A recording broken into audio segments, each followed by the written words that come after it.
Grossesse et cannabis, partie 1. Quelques rappels sur le cannabis. L'usage du cannabis au cours de la grossesse est un phénomène de plus en plus fréquent et largement sous-évalué. En tant que professionnels de soins premiers, nous pouvons nous sentir démunis devant cette problématique. Alors comment y faire face?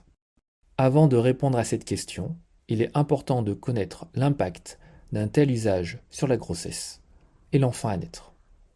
Selon l'enquête nationale périnatale 2021, 6% des femmes ont déclaré fumer du cannabis un an avant leur grossesse. En ce qui concerne le cannabis durant la grossesse, 1,1% des femmes déclarent en consommer. Cependant, il faut faire attention aux biais déclaratifs, puisqu'il s'agit d'un produit illégal, avec une peur du jugement social et également une crainte du placement de l'enfant. La consommation de cannabis en France est en forte augmentation. Chez les 18-64 ans, l'usage au cours de la vie est de 47,3%, soit environ la moitié de la population. L'usage dans l'année est de 7,2% chez les femmes, et parmi ces 7,2%, 19% ont un risque élevé d'usage problématique ou de dépendance au cannabis. Sur le public plus jeune, 18-24 ans, 20% des femmes ont une consommation dans l'année. Si on zoome en Nouvelle-Aquitaine, les niveaux d'usage sont importants. C'est la deuxième région pour l'usage des 18-64 ans et la troisième région dans l'usage régulier des 18-84 ans. Mais pourquoi s'inquiéter de son usage alors qu'on l'utilise de manière thérapeutique? Attention aux amalgames, en effet, le cannabis contient une soixantaine de molécules aux propriétés différentes appelées cannabinoïdes, dont les deux principaux sont le delta-9 tétrahydrocannabinol, soit le THC, et le cannabidiol, soit le CBD. Le THC est considéré comme un produit stupéfiant, du fait de ses propriétés psychoactives à l'origine de l'ivresse cannabique et de son caractère addictogène. Nous allons voir dans ce tutoriel les conséquences de son usage au cours de la grossesse. Le CBD, à contrario, n'est pas considéré comme un stupéfiant. Il ne présenterait aucun effet psychoactif ou addictogène comme le THC, et on pourrait lui attribuer certaines vertus, comme notamment des effets antiépileptiques et anxiolytiques. Son impact sur la grossesse est à l'heure actuelle encore indéterminé. En France, le CBD est légal si le taux de THC ne dépasse pas 0,3%. Comment se présente le cannabis et comment le consommer? Il existe des formes riches en THC et faibles en CBD, dont les fleurs séchées appelées bœufs, weed ou herbes peuvent être utilisées dans un vaporisateur ou bien roulées dans un joint. Ou encore la résine appelée hashish, shit, chichon, qui peut être également roulée dans un joint ou utilisée dans un bang. Il existe aussi le dabring, appelé aussi bang à huile, qui est généralement en verre. Le bang est composé de deux parties. La partie principale, qui est le bang, qu'on retrouve avec la chambre à eau pour refroidir et filtrer la vapeur. La seconde partie est le clou. C'est une douille en titane ou en quartz, pouvant résister à de grosses chaleurs, plus de 300 degrés. Par ailleurs, il est également possible de retrouver du beurre de Marrakech, cuisiné dans des cookies ou des space cakes. En France, il est habituel de consommer du cannabis mélangé avec du tabac. Il faut donc faire attention à la double dépendance. En termes de toxicité, il est habituel de dire que 1 joint équivaut à 6 cigarettes. Il existe également des formes riches en CBD et dont la teneur en THC est faible et inférieure à 0,3%. On retrouve les fleurs séchées et la résine, mais également des tisanes utilisées dans des décoctions ou bien fumées, des huiles utilisées par voie sublinguale, des e-liquides consommés dans des cigarettes électroniques ou bien encore des compléments alimentaires ingérés par voie orale. Il existe des formes dérivées de produits plus ou moins riches en CBD et avec un taux de THC inférieur à 0,3%. On peut citer des boissons énergisantes, de l'huile de chanvre, des produits cosmétiques, des graines. On peut les retrouver disponibles dans des commerces comme les CBD shops, les bureaux de tabac, les magasins bio, les grandes surfaces ou également sur Internet. Quelle que soit la méthode employée, l'effet recherché sera le même. Un état d'ivresse cannabique, ou plus communément appelé état stone. Cette ivresse cannabique dure entre 3 et 8 heures, voire jusqu'à 24 heures en ce qui concerne les perturbations cognitives. Elles consistent en une sensation de bien-être, d'euphorie, d'hyperesthésie sensorielle avec une phase extatique, de relaxation ou de sommeil. Le temps semble ralenti et on peut observer des troubles de la coordination motrice. Sur le plan clinique, peuvent apparaître une tachycardie, une hypotension orthostatique, une démarche ébrieuse, une hyperthermie conjonctivale, une mydriase, une hyperphagie ou bien une sécheresse buccale. A l'inverse, des effets non recherchés, dits non contrôlés, peuvent survenir. Certains se voient assez fréquemment, comme une crise blanche, qui est une exacerbation des effets avec un sentiment de malaise, avec pâleur, allant vers la crise d'angoisse. Une attaque de panique ou bad trip, qui est un sentiment de ne plus maîtriser les effets du produit. Ce sentiment peut être assez fort pour effrayer l'usager au point de le motiver à arrêter sa consommation. Un syndrome de dépersonnalisation qui peut survenir immédiatement après la prise et durer plusieurs semaines. Il en résulte une angoisse chronique avec un sentiment d'étrangeté, de déjà-vu, de troubles de concentration, de troubles de mémoire et de l'humeur dépressive. Une psychose cannabique aiguë est une bouffée délirante aiguë liée à la prise de fortes doses de cannabis. L'évolution est favorable en 8 jours à 3 mois, spontanément, ou via la prise de neuroleptiques, à condition d'arrêter le cannabis. Des troubles cognitifs avec baisse de la vigilance et de l'efficacité, un absentéisme et un désinvestissement plus ou moins global. Un syndrome amotivationnel avec un apragmatisme important, une perte d'intérêt, un anédonisme, une intolérance aux frustrations et un ralentissement psychique.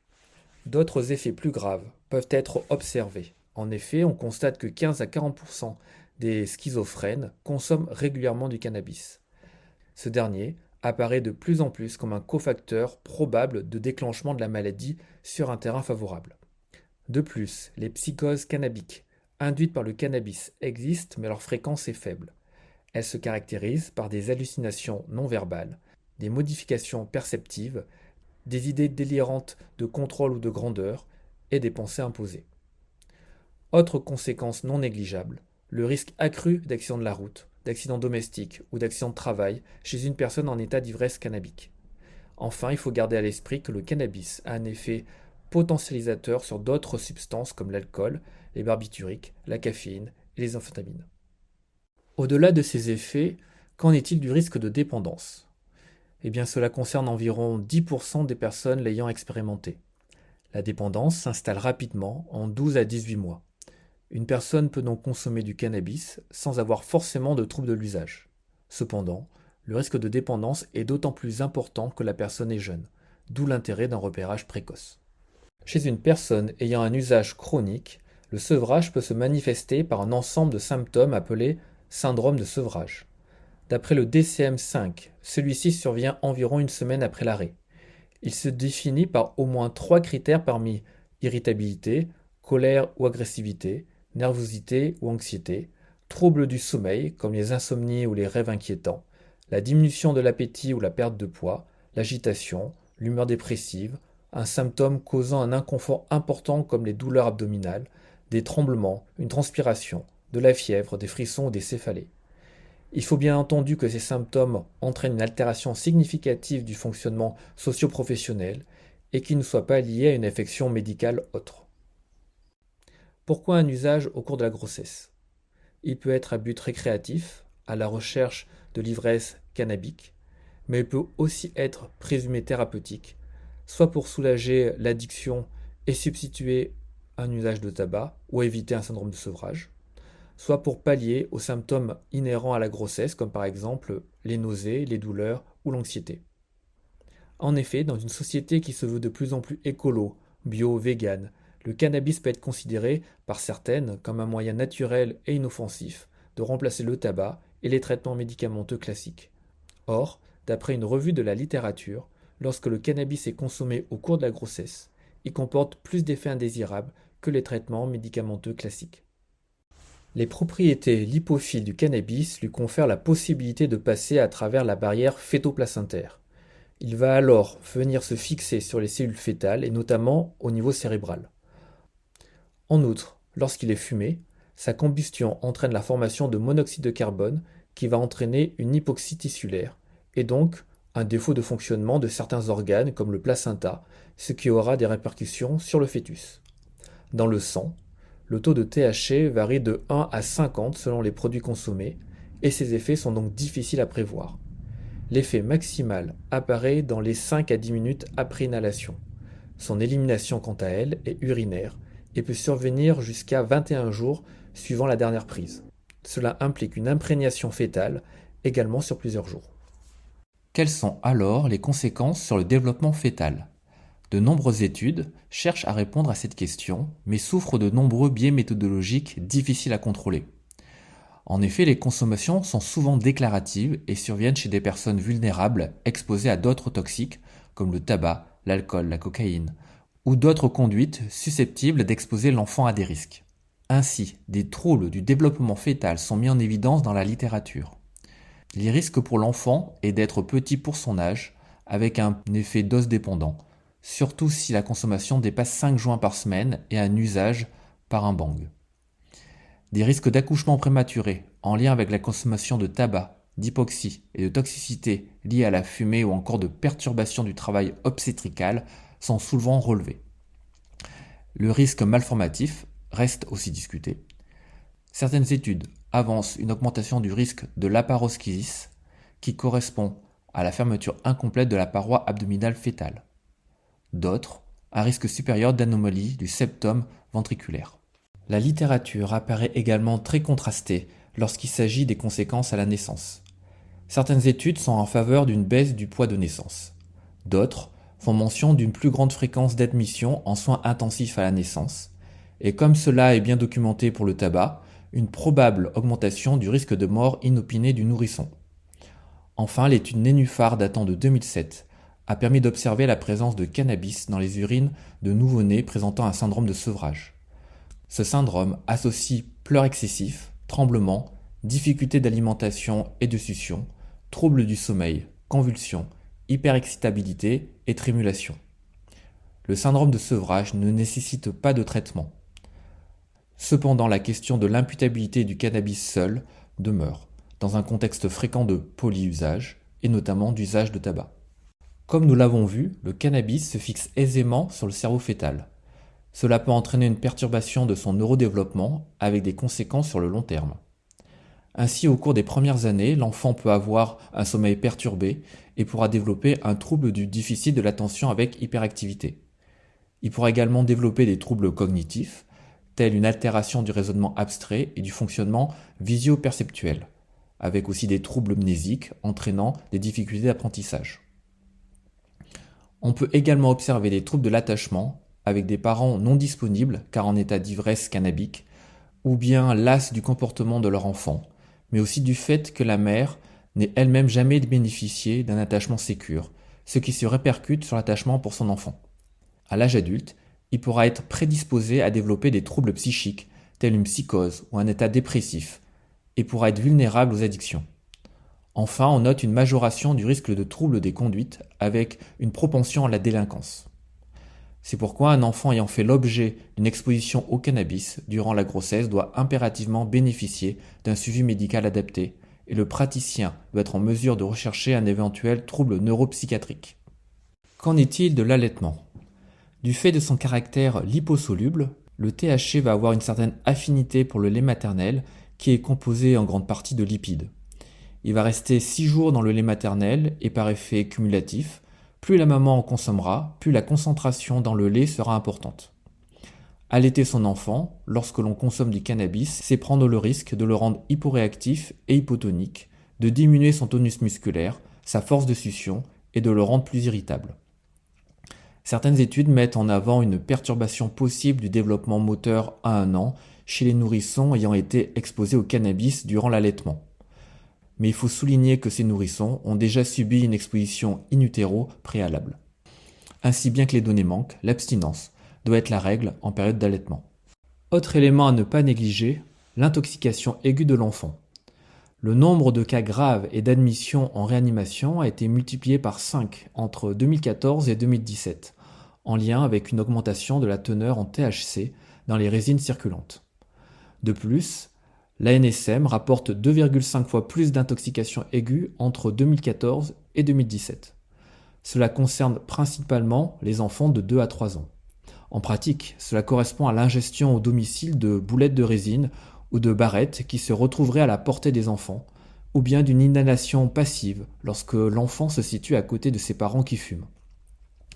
Le tableau clinique est variable et l'enfant peut présenter une ataxie, une somnolence ou agitation, des convulsions, une dépression respiratoire ou un trouble de la conscience pouvant aller jusqu'au coma. Il s'agit d'une urgence médicale et l'enfant doit être transféré au plus vite vers un service d'urgence pédiatrique. Pour conclure cette partie, nous pouvons dire que l'usage du cannabis est à éviter pendant la grossesse et en période d'allaitement. En effet, malgré la persistance de quelques incertitudes, l'effet potentiellement délétère pour l'enfant ne doit pas être négligé, que ce soit à court terme pour le développement fœtal et en période périnatale, mais aussi surtout au long terme du fait d'une atteinte du neurodéveloppement pouvant entraîner des vulnérabilités sociales et psychiatriques. C'est pourquoi le repérage de cet usage doit se faire précocement au cours de la grossesse, voire même chez toute femme en âge de procréer. En effet, il ne faut pas oublier les risques autres inhérents à l'usage de cannabis comme l'ivresse cannabique pouvant mettre en danger la mère, mais aussi son enfant par manque de vigilance, avec un risque d'accident de la vie quotidienne comme une intoxication aiguë, la dépendance et le syndrome de sevrage qui peut en résulter, mais aussi les troubles de l'attachement avec une perturbation de la relation parent-enfant. Maintenant que nous avons vu les conséquences d'un usage de cannabis sur la grossesse et l'enfant à naître, nous allons voir dans une deuxième partie comment procéder au repérage, puis dans une troisième comment agir sur cet usage. Nous avons vu certaines données de base et surtout les conséquences de la consommation de cannabis durant la grossesse en première partie. Cette deuxième partie a pour but de vous faire quelques propositions pour aborder plus simplement le repérage des consommations. La troisième partie sera consacrée aux modalités possibles d'intervention brève. Si le repérage de l'usage de cannabis est important, notamment pendant la grossesse, force est de constater qu'il n'est pas réalisé systématiquement. Il se révèle donc insuffisant, mais pourquoi ? La consommation peut ne pas être interrogée par manque de temps, de motivation ou le contexte n'étant pas favorable, par exemple du fait de la présence de tierces personnes. Bien que repérée, la consommation peut ne pas être tracée dans le dossier car jugée peu importante ou stigmatisante. Ce n'est pas la priorité, d'autres problèmes étant jugés comme plus urgents. Poser la question nous met aussi en difficulté, notamment parce qu'on ne saurait pas quoi faire de la réponse. Nous pouvons avoir des représentations, négatives ou positives, qui influencent sur notre repérage. La peur du jugement des autres, des soignants, dans un environnement où l'usage de cannabis correspond à un écart important aux normes sociales. Le caractère illégal de l'usage peut faire que la patiente le cache ou peut aussi être passé sous silence du côté soignant. A l'inverse, l'usage peut être totalement banalisé du fait de la prévalence élevée et considéré comme conforme aux normes sociales, voire être positif. Enfin, souvent présenté mais peu verbalisé, il y a la peur du placement de l'enfant du fait des risques judiciaires, de l'impact de l'usage sur la vigilance des parents vis-à-vis de l'enfant en naître. Donc c'est un peu tout cela et sans doute d'autres choses encore qui font que le repérage n'est pas systématique et surtout n'est pas simple, et que cela mobilise beaucoup d'enjeux qu'il ne faut pas négliger. Avec quelle patiente aborder le sujet ? Finalement, avec toute patiente en âge de procréer, ou à défaut le plus tôt possible dans le courant de la grossesse. La question comment aborder la question de la consommation de cannabis au cours de la grossesse est donc importante. Il convient de prendre en compte ses propres représentations sur la consommation en général et celle de la patiente en particulier. La priorité est d'établir une relation de confiance, de construire l'alliance thérapeutique. Pour cela, il est particulièrement important de tenir compte de ces difficultés. La personne doit se sentir en sécurité, respectée et ne subir aucun jugement. Tous les professionnels de santé sont légitimes pour repérer, à condition de respecter les principes ainsi définis. Il convient maintenant de définir quelques principes simples d'entretien. En parler le plus tôt possible en interrogeant la consommation avant la grossesse. Choisir le bon moment en prévoyant un temps en interaction avec la patiente seule et pour cela disposer d'une salle de soins séparée ou d'un temps de soins sanctuarisé, en face à face, sans entourage. On peut aussi intégrer le cannabis aux questions sur le mode de vie de façon aussi naturelle que possible. Évitez les questions fermées, surtout négatives, type pas de tabac, d'alcool ni de cannabis, ou vous ne fumez pas de l'herbe. Il est important de rester vigilant sur certains points. Certaines populations sont plus à risque de consommer du cannabis ou de ne pas déclarer son usage. Quand d'autres addictions sont connues, dont le tabac en premier lieu, quand il existe des vulnérabilités sociales et psychiatriques, quand des antécédents de consommation sont connus, en présence d'un entourage consommateur. Enfin, il est important de tracer le repérage dans le dossier, par exemple, consommation déclarée nulle ou faible à réinterroger. Pour le repérage, nous aurons tendance à privilégier la question unique, dont l'expérience montre qu'elle est la plus facile à utiliser pour le soignant et une des plus libératoires pour la déclaration de la patiente. Elle a pour objectif de repérer une consommation en tout début de grossesse, avant que la patiente ne se sache enceinte. Par exemple, on peut poser comme question: vous est-il arrivé de consommer du cannabis? À quand remonte votre dernière consommation de cannabis? Il est important d'avoir une approche centrée sur la patiente. Dans cette posture, on se centre sur ses préoccupations et pas sur les nôtres. Il est particulièrement important de ne pas se centrer sur le bébé et sa protection, car cela doit être exprimé par la patiente elle-même. L'approche est non critique, sans jugement, respectueuse et rassurante, d'autant plus que la femme enceinte va très vite se sentir attaquée, culpabilisée et manque souvent de confiance en elle pour son futur rôle de mère. Que pouvez-vous me dire au sujet de vos habitudes de consommation de cannabis avant de vous savoir enceinte?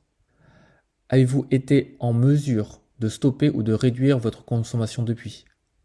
Votre consommation de cannabis vous préoccupe-t-elle? Enfin, des techniques visant à éveiller l'intérêt de la patiente peuvent être utilisées. Une déclaration initiale permet de demander l'autorisation d'aborder la question à la patiente. Par exemple, aujourd'hui, j'aimerais vous poser une série de questions au sujet de votre mode de vie. Je pose ces questions à toutes mes patientes, puisqu'elles sont importantes pour leur santé et le déroulement de la grossesse. Vous le voulez bien? Poser des questions au passé est également une façon de mettre un peu de distance et faciliter les déclarations. Par exemple, dans le cadre d'une semaine typique, à combien de reprises consommiez-vous du cannabis? Et sous quelle forme? On peut aussi poser des questions favorisant le dialogue, comme que voulez-vous savoir sur les effets de la consommation de cannabis pendant la grossesse?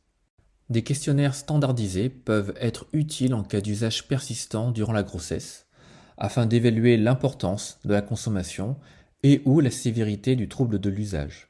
À cet effet, on utilisera les 11 critères du DSM-5. Les questionnaires les plus utilisés peuvent être retrouvés sur le site. Citons également les autoquestionnaires du GEGA et du RPNA, Réseau périnatal de la Nouvelle-Aquitaine, qui explorent plus largement les vulnérabilités. Nous voilà donc au bout de cette seconde partie. Le prochain tutoriel vous présentera les interventions possibles en soins primaires à la suite de ce repérage. Nous avons vu certaines données de base et surtout les conséquences de la consommation de cannabis durant la grossesse en première partie. La deuxième partie a présenté quelques propositions pour aborder le repérage des consommations. Enfin, cette troisième partie est maintenant consacrée aux modalités possibles d'intervention brève. Lors du repérage précoce, il est nécessaire d'identifier une consommation pour savoir si la patiente a arrêté de consommer, si elle poursuit la consommation, s'il y a un déni de la consommation. Dans ce cas, une intervention brève peut être réalisée.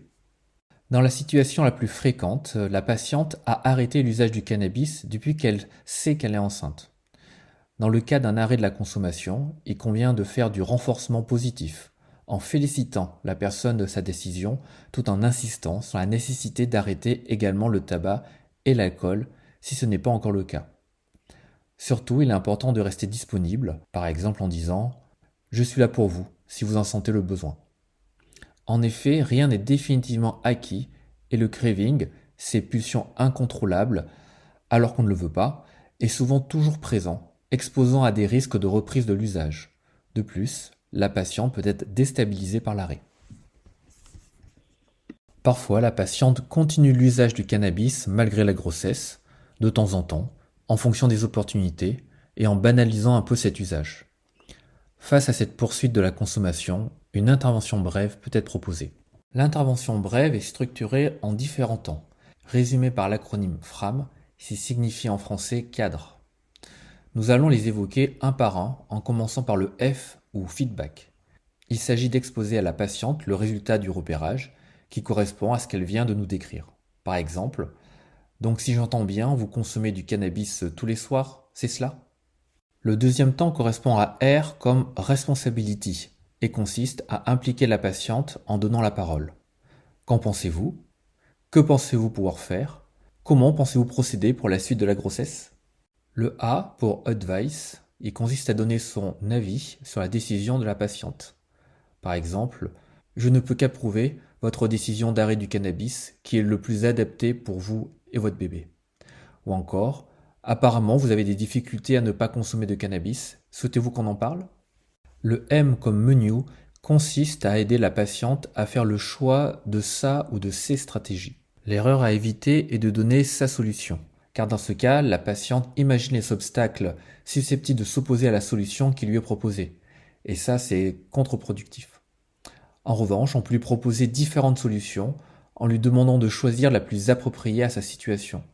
Elle se met ainsi dans une dynamique de changement, a une meilleure compréhension de ce qui est attendu et peut plus facilement concevoir sa solution. L'empathie décrit une posture souhaitable pour tout entretien. On est chaleureux, on évite tout jugement, on n'est ni autoritaire ni culpabilisant. La patiente doit se sentir en sécurité et rester dans sa zone de confort. Elle est respectée dans une relation horizontale entre un expert soignant qui lui doit de l'information et une experte patiente qui peut tout nous dire. Enfin, le S pour self-efficacy consiste à renforcer le sentiment d'efficacité personnelle. On croit dans les capacités de la patiente, d'autant plus que nous serons là pour l'accompagner, l'aider à atteindre ses objectifs. On souligne ses capacités et ses valeurs personnelles. Une situation plus rare, mais plus difficile, correspond à la patiente qui continue de consommer comme avant la grossesse ou presque. Ici, l'intervention brève sera d'autant plus importante, mais certes parfois insuffisante, pour obtenir un changement suffisant et durable. Le suivi devra être attentif, notamment au moment de l'échographie morphologique du deuxième trimestre et de l'échographie de contrôle de la croissance fœtale, afin de repérer un déficit staturopondéral et d'autres anomalies, mais également lors du suivi pédiatrique après la naissance. Une prise en charge multidisciplinaire est fortement souhaitable par un addictologue au sein d'une équipe avec réalisation d'une consultation pédiatrique anténatale et un référent choisi par la patiente afin de coordonner le suivi. Voici un exemple d'échange proposé lors de la consultation avec votre patiente. Donc si j'entends bien, vous consommez du cannabis tous les soirs, c'est cela? Oui. Comment pensez-vous procéder pour la suite de la grossesse? Je ne sais pas trop, mais cela ne va pas être facile. Apparemment, vous avez des difficultés à ne pas consommer de cannabis. Souhaitez-vous qu'on en parle? Non, pas pour le moment. D'accord, je comprends et je reste à votre disposition. N'hésitez pas à me contacter. Enfin, une situation souvent mise en avant par les professionnels, car suscitant sans doute le plus de difficultés. Il s'agit du déni de consommation. Dans ce cas, il convient d'éviter à tout prix la confrontation en essayant d'obtenir l'aveu, qui aboutit souvent à la perte de l'alliance avec la patiente. La dénégation témoigne le plus souvent du fait que la personne n'est pas prête à en parler, que c'est trop difficile pour elle, ou que les conséquences en seraient trop graves. On va donc se décentrer du produit, du moins dans l'immédiat, quitte à revenir plus tard, ou mieux en faisant en sorte que ce soit la patiente elle-même qui en parle. On va amener la personne à évoquer ses difficultés, ses angoisses, ses valeurs par rapport à sa vie, sa grossesse, l'avenir. Quand on la sentira prête, et si les choses ne viennent pas d'elle, on pourra, dans un second temps, lui demander l'autorisation d'aborder ses consommations. L'enjeu est de tracer le repérage et les décisions prises par la patiente dans le dossier. Ceci est capital pour faciliter la coordination des intervenants dans le parcours de santé de la patiente et de son bébé. Il s'agit de noter dans le dossier obstétrical, mais également dans le dossier du nouveau-né et dans tous les dossiers papier ou numérisés à disposition de la patiente et de ses soignants. Bien sûr, ceci se fait toujours avec l'accord de la patiente, en toute transparence, afin de ne pas rompre la relation de confiance. Une bonne solution est d'écrire le résumé de la consultation avec la patiente avec les mots qu'elle aura choisis. Ce résumé pourra être utilisé plus tard en fonction des besoins. L'entourage a bien sûr un rôle capital pour accompagner la femme enceinte. Il s'agit du conjoint, mais aussi de la famille, des amis, des collègues. Ne pas oublier aussi les traitements de substitution nicotinique, car le tabac est très souvent associé au cannabis et aidera la patiente à arrêter la consommation de cannabis et de tabac. Enfin, Si les efforts déployés pour arrêter le cannabis sont importants et si l'accompagnement est insuffisant, la compensation est fréquente et peut prendre la forme d'une augmentation des autres addictions, comme le tabac ou l'alcool, mais aussi le grignotage.